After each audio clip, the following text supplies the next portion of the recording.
Quinta-feira, 4 de junho de 2015, feriado de Corpus Christi.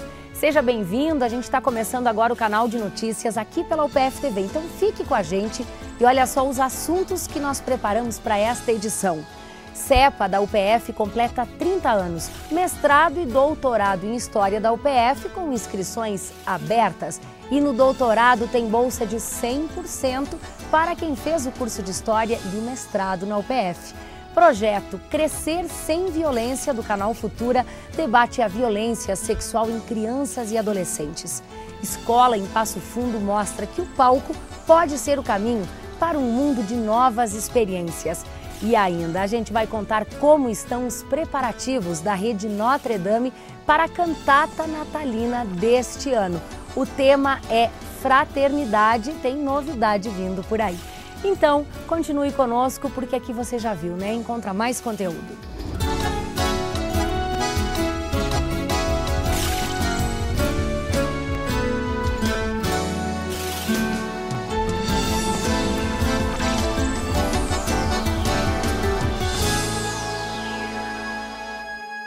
Este ano, o CEPA, Centro de Pesquisa em Alimentação da UPF, completa 30 anos de prestação de serviços e desenvolvimento de pesquisas na área de alimentos. O Centro de Pesquisa em Alimentação foi criado em 1985. Na época, a UPF já tinha participação em produção de grãos alimentícios e a região despontava como produtora animal. Começava fortemente o sistema integrado de suínos, aves, o leite começando. E havia na região ainda muitos problemas problema de nutrição, especialmente a merenda escolar. Que a merenda escolar na época era centralizada em Brasília, se compravam alimentos completamente fora da realidade e eram trazidos para o Rio Grande do Sul. E aí nós começamos a discutir e aí foi criado esse projeto. Conseguimos recurso do SUBIM, montamos os primeiros laboratórios, o laboratório de físico-química, sensorial, uma padaria experimental. Criamos um curso de especialização para 19 professores. Com certeza, na época, não se imaginaria o que o CEPA se tornaria hoje, né? Um dos centros interdisciplinares, multidisciplinar, na ordem com ensino, pesquisa, extensão, prestação de serviços na área de alimentos. Para comemorar os 30 anos do CEPA, uma solenidade reuniu professores, pesquisadores, funcionários e colaboradores que já fizeram parte da história dos laboratórios. A comemoração é com muita alegria, né, e satisfação de estarmos aqui hoje, completando 30 anos de uma caminhada, né, muito profícua, né, e que na realidade começou com as ideias de algumas pessoas há 30 anos atrás que acreditaram numa proposta, né, lutaram por elas, e isso acabou na realidade que nós temos hoje aqui, que é um grande centro de pesquisa, de ensino e de extensão.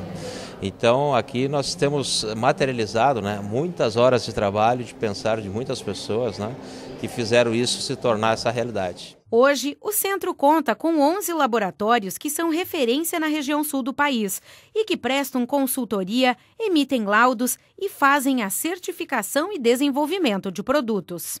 É uma alegria enorme, eu considero o CEPA um exemplo de integração com a sociedade, integração com as demandas locais e regionais, e um grupo que ao longo dessa história conseguiu discutir essas questões, produzir conhecimento, fazer formação de forma integrada, de forma indissociada e difundir esse conhecimento nessa sociedade.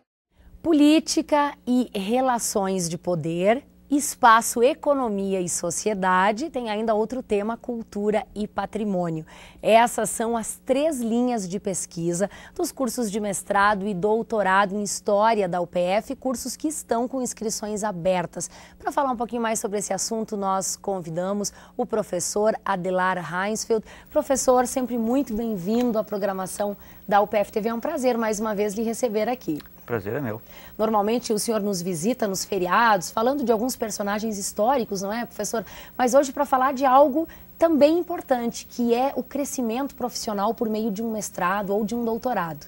Exatamente. Na verdade, a possibilidade de você fazer um mestrado ou um doutorado em História faz com que você tenha uma visão diferente, inclusive de alguns personagens, ou uma visão diferente em relação a fenômenos que estão enraizados, né, na cultura popular, no imaginário da sociedade, né, como se fossem grandes verdades, né.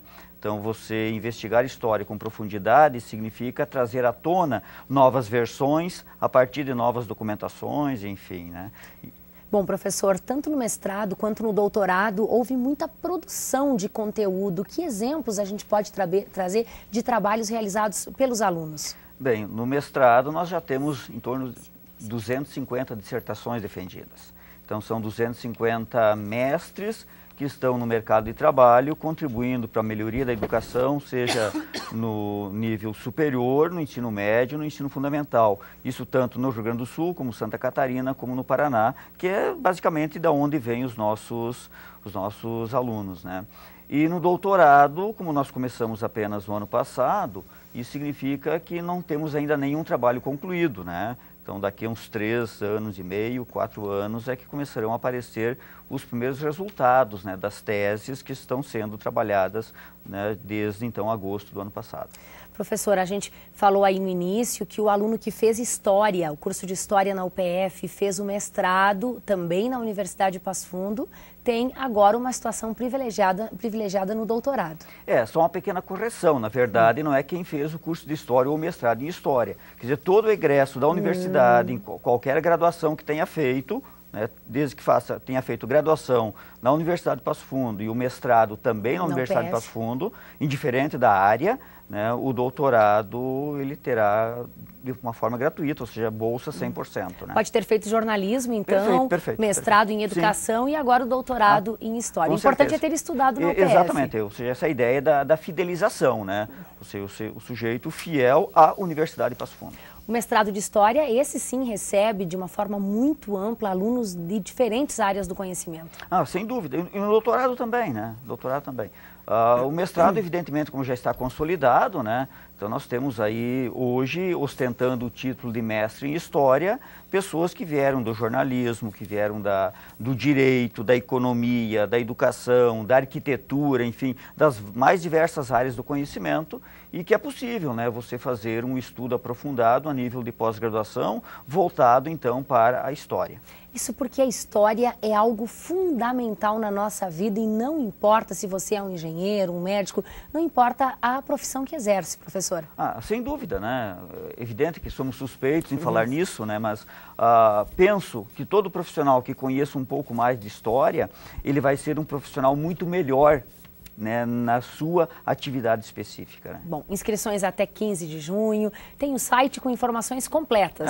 Certamente, né? Ou seja, qualquer informação que os candidatos quiserem obter, basta acessar o site, né?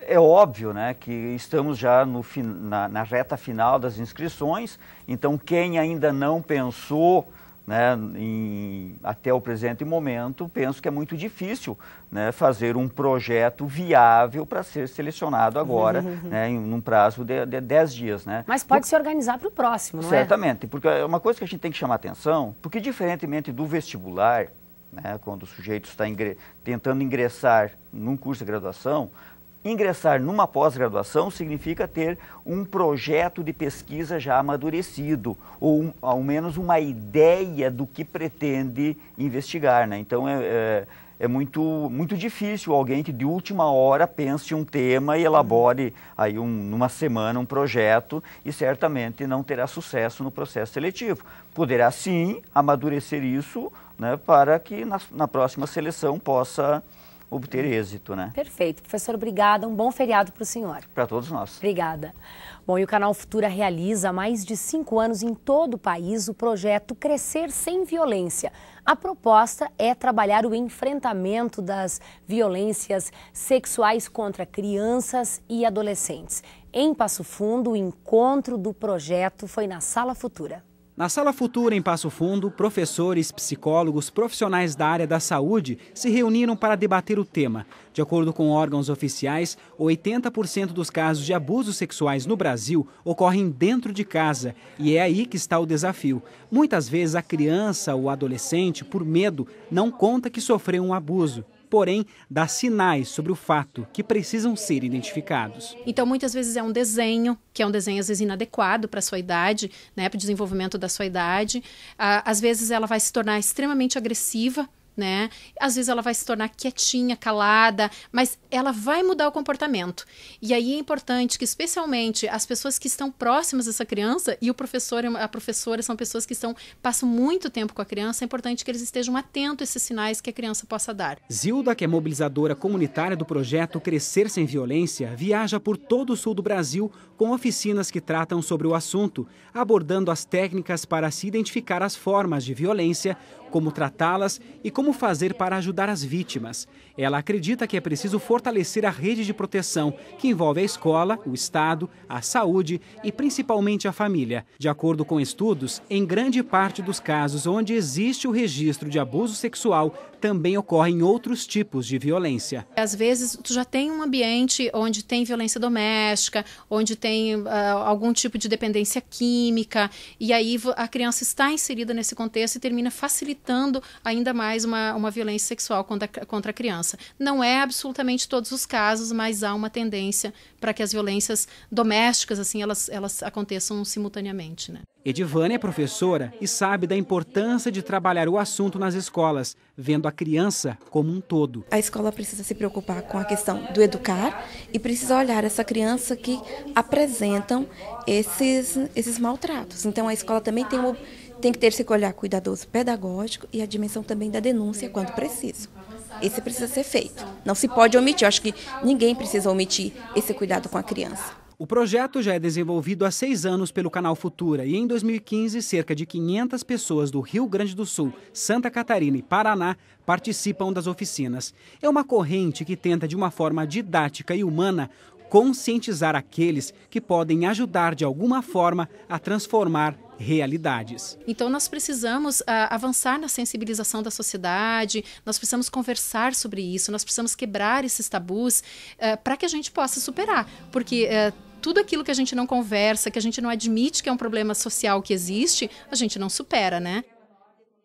As escolas interessadas em fazer uma visita à Sala Futura para utilizar os inúmeros recursos que o local oferece podem entrar em contato com o GESP, que é o Grupo Ecológico Sentinela dos Pampas.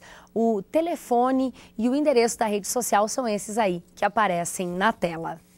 Depois do intervalo, Escola de Teatro em Passo Fundo realiza oficinas para ajudar a viver bem e melhor. E ainda a cantata natalina do Colégio Notre Dame se prepara para um dos seus mais tradicionais espetáculos de fim de ano. A gente volta em instantes e olha só o que vem pela frente. Só o amor muda o que já se fez.